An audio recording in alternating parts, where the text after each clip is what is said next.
And we are live. Good morning, everyone. It's the one, the only V, the guerrilla economist, the optimist primate himself, transforming alt media with all the news, all the views, and all the information important to you. He is powered by none other than the master of the flux capacitor, the sultan of the airwaves himself, El Cuco. CJ. I love it, El Cuco. That's your new name, bro. Buko. Anyway, you can find us at roguemoney.net. Check us out also on Twitter at the Rogue Money and Rogue Money Facebook, Rogue Money Steam It, Rogue Money DTube, Rogue Money Tumblr, Rogue Money everywhere you want us to be. Rogue Money, Rogue Money Apple News, Rogue Money every single podcasting app known to humanity. Rogue Money's everywhere. Check out our sponsors, RemainCalm.net. RemainCalm.net. I have partnered with these guys. We are developing some amazing programs from the smart banking option that is truly remarkable. I think everybody should have one. I have one. Everybody should get a smart banking option. It's the best way to protect your bank account from any kind of what is it called, levies or bank seizures or anything like that. You're completely protected. It allows you to keep your assets away from greedy hands, so to speak. So check out RemainCalm.net. They also have the Gold USB where you can surf the web anonymously and secure your Bitcoin wallet all in one shot. They also have their credit cleaning program as well as their funding programs.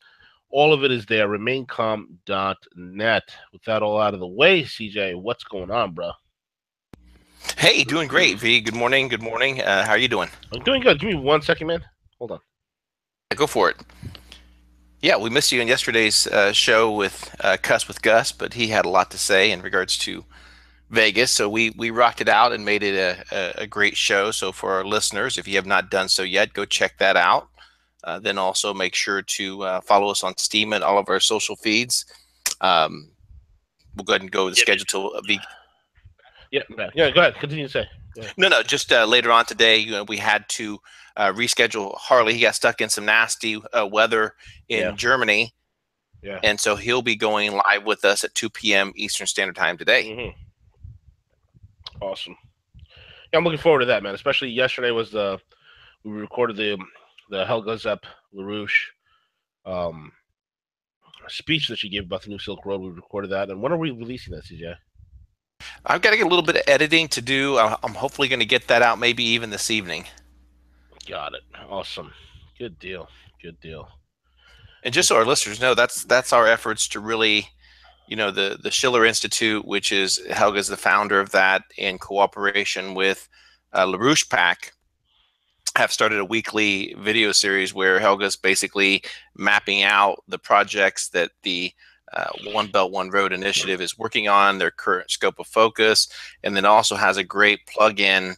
Just really, she's just trying to reach, here more domestically in the United States, a bigger audience, to get more Americans understanding what the One Belt, One Road is. More importantly, influence our political leaders to say, listen, this isn't a takeover. This is going to be a massive program, massive trade built upon transparency to help all countries move forward. And it's something that really, that if we're going to save our economy, if we're going to save the future of industry in the United States, it's something that we have to get on board with.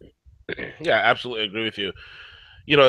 These idiots in DC who are a bunch of adolescent morons, because that's what we are. We're a country of adolescents led by adolescent morons who are on a power trip. Okay? Literally. It is as if the teacher of the kindergarten class decided to leave and left glue and pixie sticks for the kids. So the kids are all sniffing glue, they're all high on glue, and they're all loaded up on pixie sticks. So they're wired and bouncing off the walls, and they're wrecking the place. That is Washington, D.C. Okay, that is the perfect analogy of Washington, D.C. And what these morons have been taught is that what Russia and China is trying to do is trying to torpedo the dollar. No, they want a more and fair and equitable trading system, platform, reality, paradigm that is fit for every single country on the planet.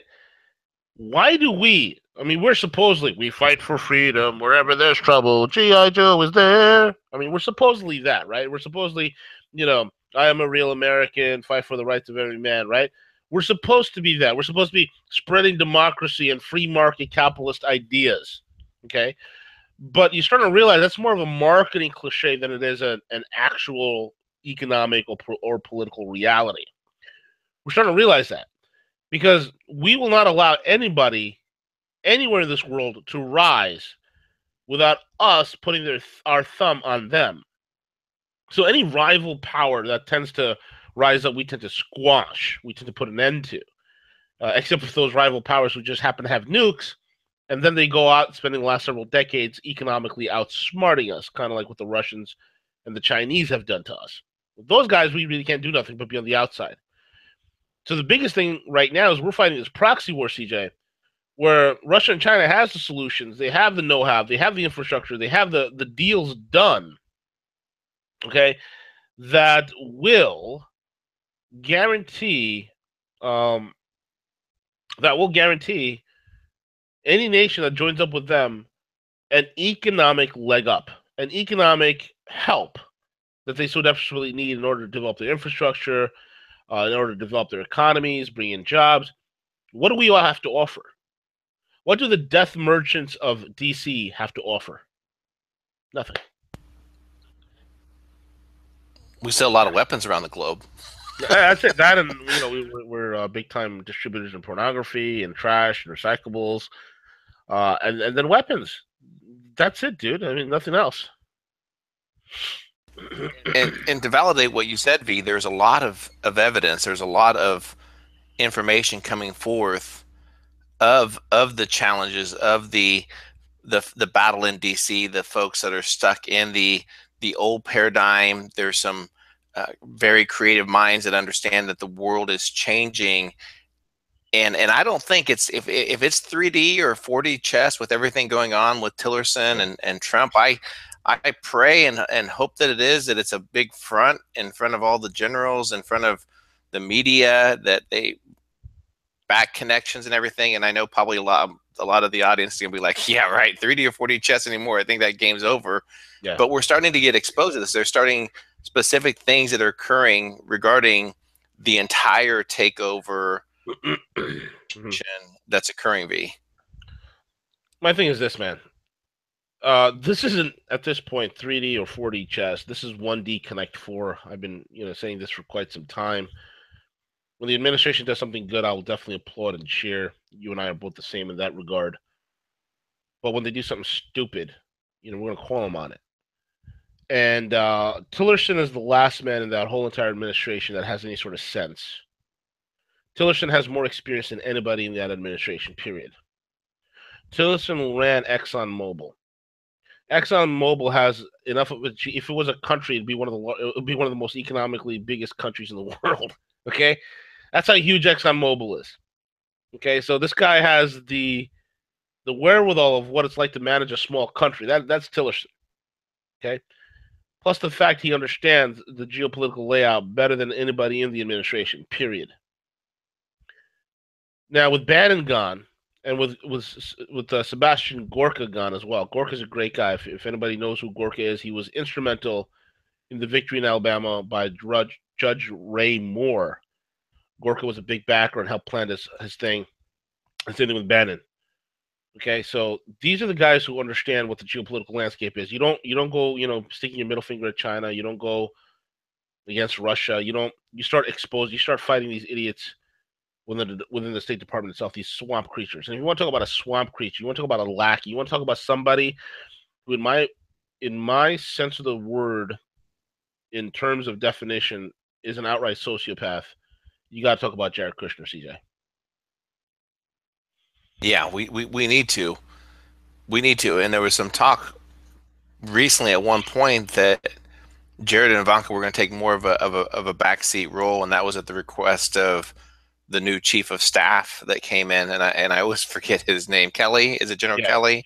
General Kelly, that's the new chief of staff, that he was kind of pushing them, if you will, out of the Oval Office as far as the influence.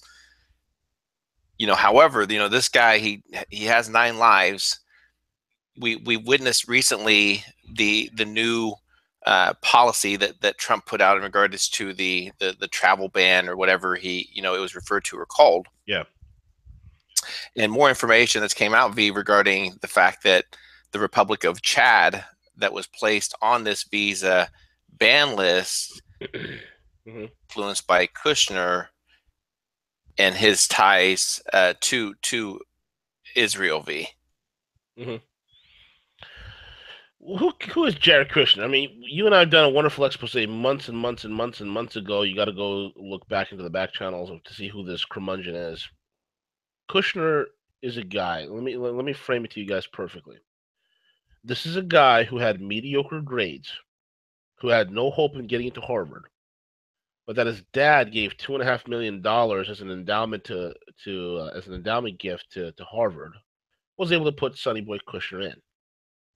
Sonny Boy Kushner, after graduating Harvard, he never earned anything. He never really worked hard at anything in his life, and he's not. And his track record, okay, his business track record is are basically two failures.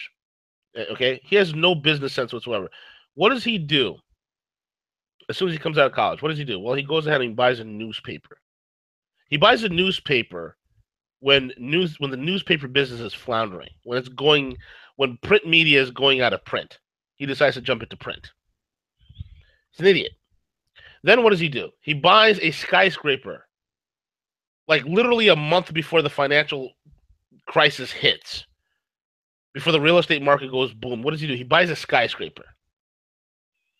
And now he's in over his head. He doesn't know what to do. And this kid, and then all of the while, this kid, and people who've worked with this kid, and he's a kid, he's a punk, little snot-nosed kid. All the while, this kid is thinking to himself that he's actually achieved something, that he's there based on merit. What does he work for? What has he accomplished? Nothing. His track record is a track record of failure. Yet he is so easily manipulable. Why? Because he has a huge ego.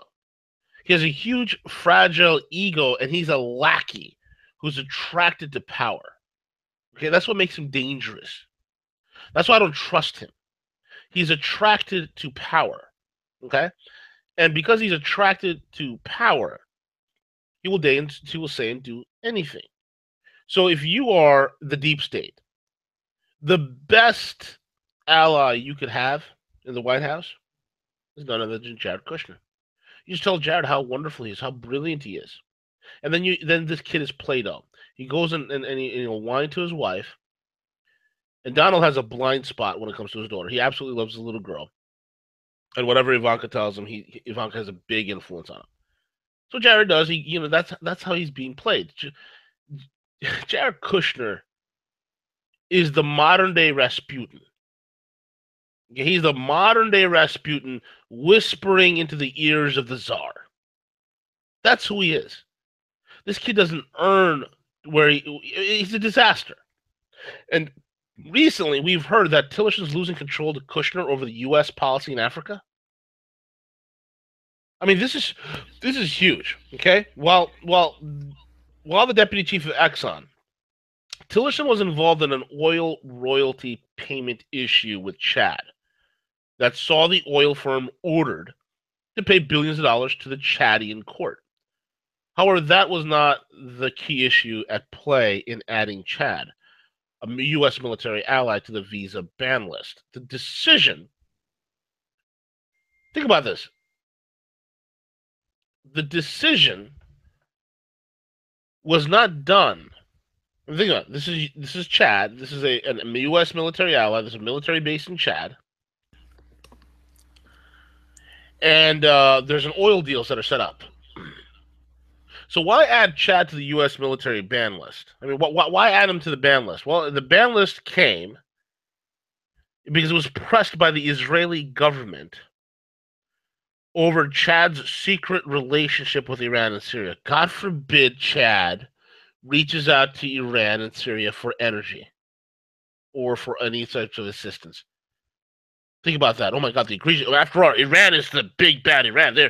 Iran is supposedly the funder of all terrorism in the world. Iran is the main funder. When you and I know, and everybody in this audience knows, that the biggest funder of terrorism in the world, apart from the United States, is Saudi Arabia. Okay? These are the two biggest funders of terrorism on the entire planet. Iran has nothing to do with it. Iran has support for Hezbollah. Hezbollah is not a terrorist group. It's not a terrorist organization. Anybody who says otherwise is a knee-jerk idiot that hasn't really looked into it, period. Okay? Now, all of a sudden, Kushner, is the favorite Trump administration interlocutor, right? He's the liaison, right? The liaison between Bibi, I got so many scandals, Netanyahu, or Netanyahu, right? And Netanyahu and Trump supporter Sheldon Adelson, he's like a casino maven.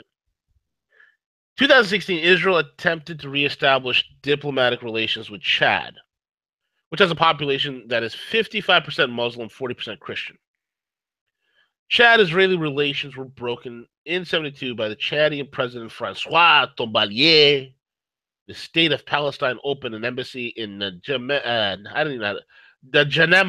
Chad in 1988. I don't even know how to say that city name. Good luck with that one. Yeah. Israel's Foreign Ministry Director General Dori Gold. Okay, here's another smart guy right there. Dori Gold paid a rare visit to Chad in August 2016 to patch up relations between the two countries. The meeting between Gold and the Chadian President Idris Deby, a one-time ally of Libyan leader Muammar Gaddafi. Oh my God, poor Muammar.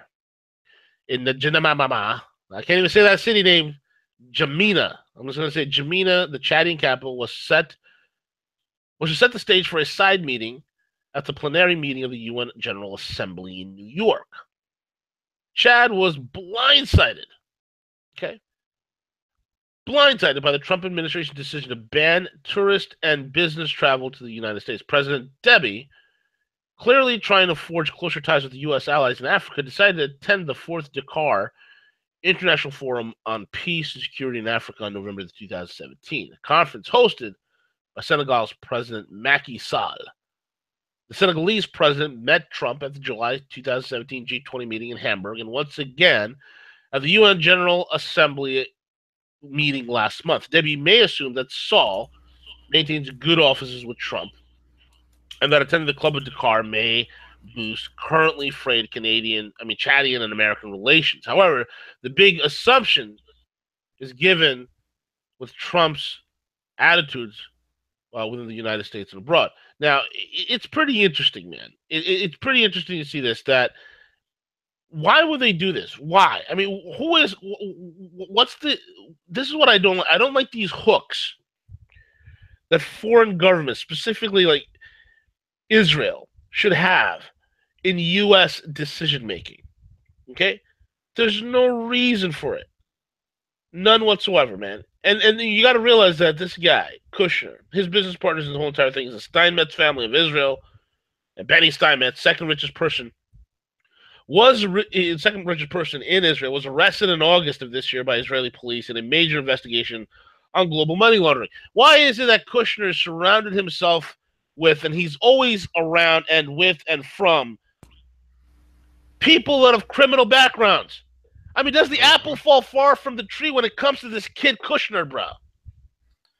Yeah, I mean, you're right. You nailed it with his greed, and this is what it's tied to: is he will do everything possible for more power, falsified success through corruption, and this is a direct link to what that corruption looks like with these individuals, that have been prosecuted. Yep, absolutely, man. Absolutely, and then the Kushner and the Steinmetz family, okay, they are co-owners of 15 buildings in Manhattan. Okay, these guys, the Kushners and the Steinmetzes, are criminals. Their patriarchs have spent time in prison. The apples don't fall far from the tree. These kids are out of their league. They are working their own agendas to enrich themselves at the sake of freaking blowing up the entire country. This is not 3D chess. This is not 4D chess. And any idiot who says, oh, this is a big boy's world and they got to go big boy, you're a moron. This is terrible. Terrible. I don't know what else to say, CJ. This is stupid amateur hour. It really is, man. What's more alarming, too, V, is that we're witnessing the entire shift from the Syria escalation. The world is changing, but yet through U.S. foreign policy, we're trying to disrupt that change from occurring, and it's not going to work. And point in case, in regards to Tillerson and Trump, a lot of the media has been reporting in regards to the fact that Tillerson was going to resign back in July. Apparently, in a national security briefing, he called Trump a moron. He went on. He did a press briefing, I believe, on Wednesday, and I don't know whether Trump had requested him to state that that was not accurate, that he didn't do that, but apparently this press conference, Tillerson stated, well, no, I wasn't going to retire. And then point blank, when he was asked in regards to his comment regarding Trump, he didn't refute it. He just specifically kind of bypassed that question altogether, leaving even more speculation, validating that this truly happened. Well, apparently Trump was enraged and demanded that Tillerson come into the office. This is what's being reported. It escalated even more. So why this is important for our listeners to understand is that now we're seeing Tillerson, some of his job, his responsibilities. Yeah. Tillerson criticized Nikki Haley as a UN, saying she was not fit, that she was not qualified to do that position, which Trump was No, upset she's not. about. She's a And freaking we've said moron. that several times, right? We've said that several times. Yep. It's crazy that she's being considered as a successor to Tillerson when he does leave. That is No. just, yeah, she's being God considered. help me, please. Oh my God. Do you see what I'm saying? It's like if you're a no talent hack, but you got a huge ego, then you got a job. Oh my So, God. God help us all, CJ. Oh God, so, not so, Nikki Haley. so to take this a step even more forward is that in regards to what we just covered in regards to Chad being added, let's remember that Chad is I believe, what, 40% Christian. Yeah. So it's not one of those watch lists, everything else. But now we're also learning, as early as of next week, due to this misguided influence that's coming into the administration, that Trump is going to decertify the Iran deal, Mm-hmm.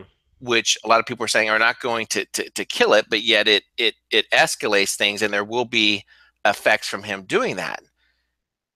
And Yeah. the deep state, the cabal, are specifically doing that just because Iran has gained so much influence, in the Middle East. It's Correct. intended to disrupt him. It has nothing to do with, nuclear weapons and all this kind of stuff. It specifically is to try to break apart the new order that's being lined up in the Middle East. Correct.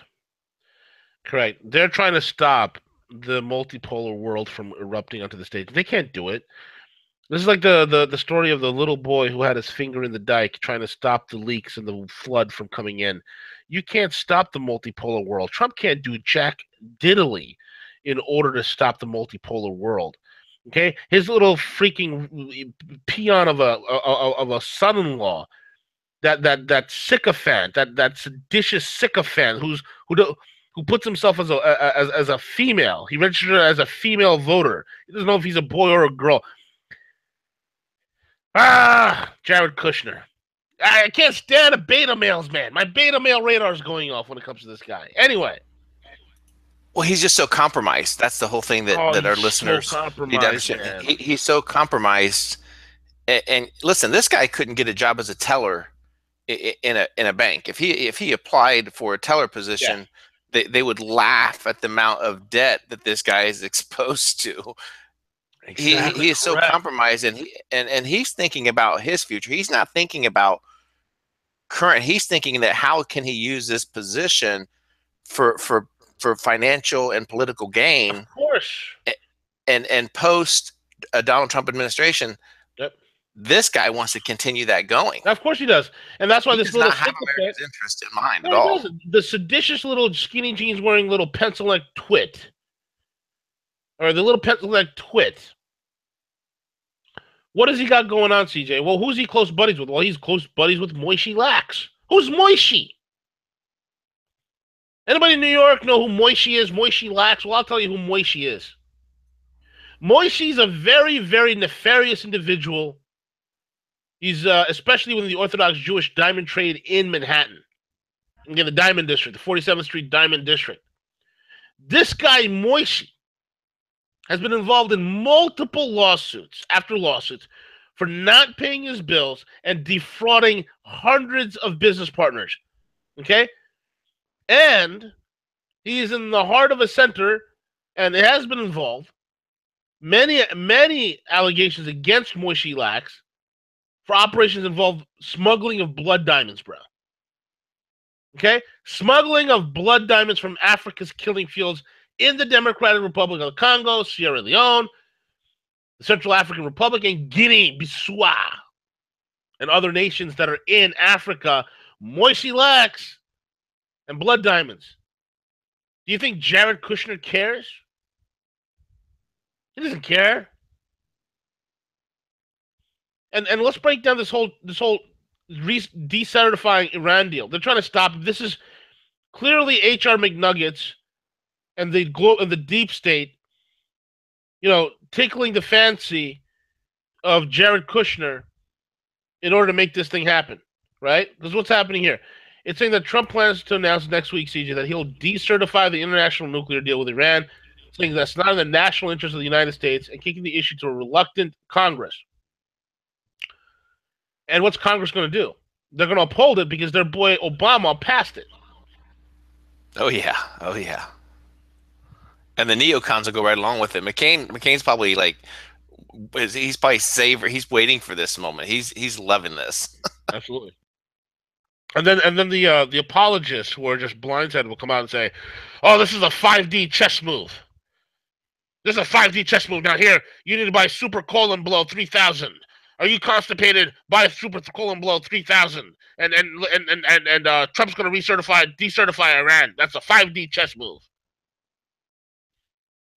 That's what's going to happen.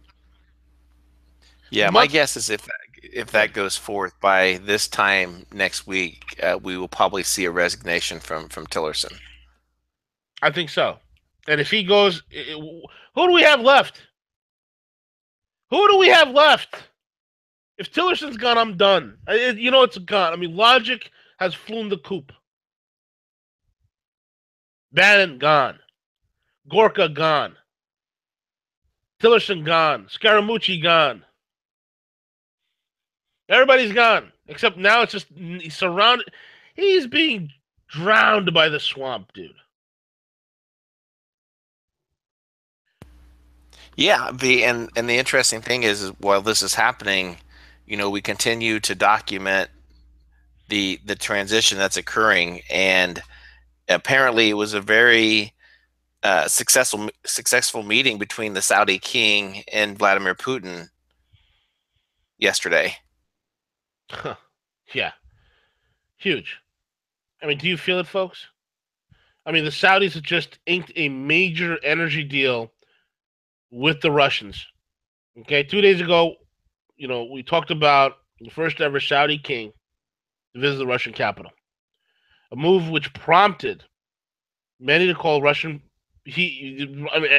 calling Putin the new master of the Middle East, and he is. We pointed out according to the Russian Energy Minister Alexander Novak, a joint Russian-Saudi fund to invest in energy sector will be announced. The $1 billion fund has already been reached. It's already done. Fast forward today with diplomatic history being made on Thursday when Putin met with King of Saudi Arabia Salman bin Abdul Aziz Al Saud. Notice he didn't send his son, but he sent himself. The sickly king of Saudi Arabia. The sickly king of Saudi Arabia, who has been in very, very poor health, did not send the crown prince. He could have. Mm-hmm. He could have sent MBS Mohammed bin Salman. But he got onto a plane and went himself and inked the deal between him and Vlad. This is the equivalent of one of the lesser crime families flying out to meet the new godfather and giving a kiss on his pinky ring. They know where power comes from, CJ. They know. Yeah. And this is going to cause the end of the petrodollar. We're done. I mean, God, I mean, the fat lady's now, she's not only cleared her throat seizure, she's doing me, me, me, me, me, me, me. She's getting ready to belt out some tunes, brother. Yeah, and what's interesting is that there was so much conversation in regards to U.S. interest, U.S. banking getting involved with Aramco, right? This huge energy IPO that was going to, help propel the U.S. economy and do all these wonderful projects and infrastructures. They scratched the whole IPO and said, "Wait a minute, we got to go meet with Russia first to see specifically what they could do for us." And V, let me ask you this: do you think that for one moment through these negotiations, that the Saudi king was able to change Putin's view of the Middle East in regards to his Nope. relationship with Iran and Nope. Not one bit. not one bit, Not one right? bit. It's like that idiot Netanyahu. He flies up to Moscow, meets with Putin, and he has this press conference. And immediately in the press conference, he's talking about the Jews running for their lives, being chased by Egyptians, and how it's like the Passover. And then Putin gets up there and be like, "Listen, man, this is not 2,000 years ago. This is 2017. It's a different world right now." I mean, enough Yeah, already with the stupidity. Enough. I mean, look, modern day Israel, the modern day Middle East right now is a giant cluster F. We all know, all of us who understand history, we all know how it got there. I'm not going to rehash it. But today it's a cluster mess. How do we unravel this ball of yarn? How do we get the future? Forget the past. The baby boomers, Generation X in Israel, they're done. Maybe Gen X could probably set aside some of their differences, but the boomers, no, they're done. They're too set in their ways. Same thing on both sides, on the Palestinian side, on the Israel side. The question is, how do we get young Israelis and young Palestinians to get together to actually create a friggin' country? It can happen. But economics has to be the driving point of this whole entire thing. Economics, folks, this is what I love about economics. It's the most powerful driver in human history and human development. Do you realize the words that we've created?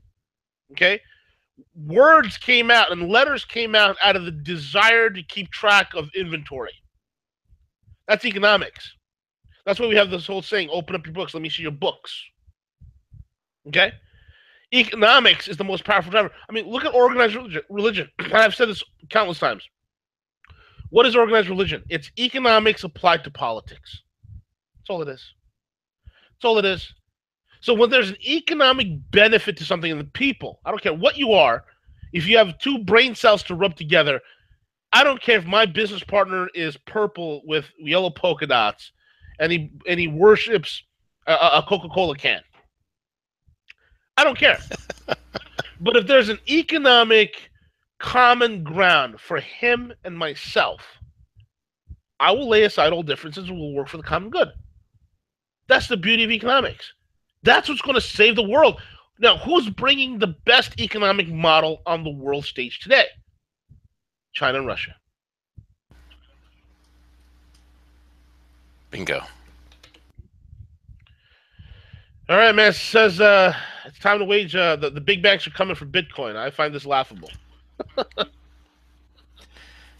Yeah, just to validate, what we've been sharing, for a long time now is just how disruptive, Bitcoin and the cryptocurrencies are being right now to the banks, the big banks. And so now what we're starting to see is that they can no longer ignore the threshold now, the amount of funds that are leaving traditional banks, traditional money, traditional paperback currencies for Bitcoins. Yep. So when you're dealing with a market cap now of over $100 billion in digital currencies, and Bloomberg goes on to state in this article is that there's been the attempt, right? So when Jamie Dimon came out a couple of weeks ago and specifically made the comments that he did, that was strategic on his part. Yep. Right? That was very strategic because he understands the amount of bubbles right now that are out there, the amount of difficulties ahead for the banks. They need every dollar that they can keep within the financial current system. And that's why the cryptocurrencies, the blockchain is so important. They will move. They will move to try to establish their own particular type of cryptocurrency, and it will fail. Of course it will. I mean, they tried so many times. They spent hundreds of millions of dollars trying to do it. These guys don't get it. It's like print media mavens getting together saying, "All right, boys, we're a bunch of newspaper publishers. How do we stop the internet?" It's the same thing with these guys. It, and that's a great comparison. That's exactly what it's like. So now we're starting to see not only individual investors, individual people that are starting to embrace the cryptocurrencies and move it along to keep it evolving, but now we're also starting to see some of the bigger financial institutions that are saying, wait a minute, we need to take a look at this. So this past week we had Goldman's CEO, that Lloyd Blankfein put out a tweet. Yeah. Blankfein sent out a tweet. Okay, still thinking hashtag Bitcoin. No conclusion, not endorsing or rejecting. Know that folks are also skeptical when paper money displaced gold. And that is so accurate. Whenever people said, oh, well, gold, it'll always be around and everything, paper money came around. He's applying that same thing to the cryptos, to Bitcoin as well. Yep. So now we're seeing some of these, traditional financial Goldmans, that say, hey, maybe there is an arena, maybe there is, and they're thinking about their individuals, investors as well. Yeah. Important. So the banks are going to continue waging this disinformation war regarding the cryptos, regarding Bitcoin, because they understand that at this point, something that we've said numerous times, it cannot be stopped. Yep. Absolutely right. Municipalities will fail, buddy. Which ones will pick up the tab? Yeah. So under Diamond understanding what's around the curve for the United States, what's ahead of many U.S. cities that are just completely defunct, that have no chance of financially surviving the road ahead. They have produced a report, and this report is based upon the amount of tax revenues these municipalities are generating, and then what their debt load is. And it's very eye-opening to see the number of cities that have been on this debt binge for so long. They have inflated public pensions.